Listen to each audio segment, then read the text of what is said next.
Hello, we're downtown in Kalamazoo checking out a Cape Cod style home. It's got a good amount of valleys. We've got a leak going on right here in this valley. It's got an open valley. Looks like we've got an overlay interlock shingle, so we can tell that from the C-drip and obviously just from the profile. But a couple things going on up here that we're going to definitely want to take a look at. So right off the bat, pretty prevalent. The shingle's broken down, cracking in multiple areas. You can see the deterioration happening, just kind of consistent all throughout the roof line. Once we get up on the roof here, there's a couple things that we'll take a look at, especially up towards the flat. Not the easiest roof for access.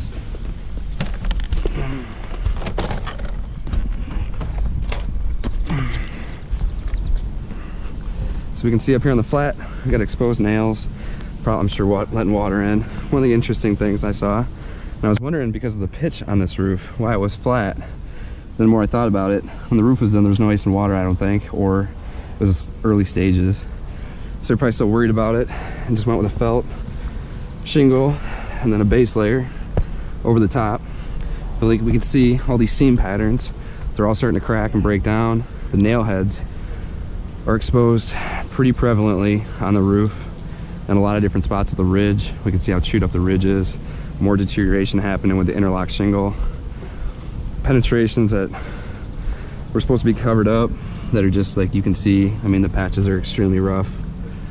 Probably a little bit of water infiltration happening there. And we've got pot vents instead of any kind of ridge vent, and then just a tarred system up against the chimney. That looks to be holding up pretty decently, but obviously we know over time it's gonna start to break down. Some of the flashing details, not great. Down here on the siding, it's kind of an overlay. Not going to be able to get a good step flash and counter flash to be able to protect that long term, so I'm not sure if that was just try to cosmetic or what. But through the valley down here, like I said, you can see the shingle pretty well broken down.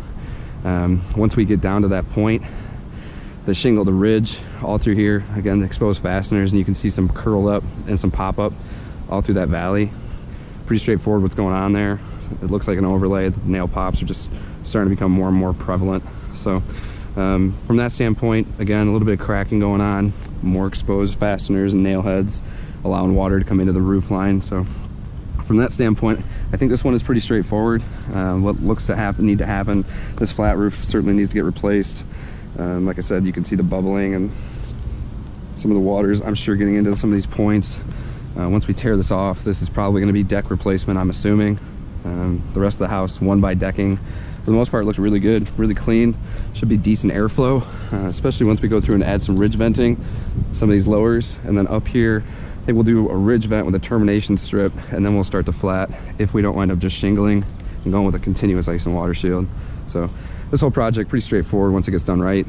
At that standpoint, customer won't have worries, no leaks. So should be good.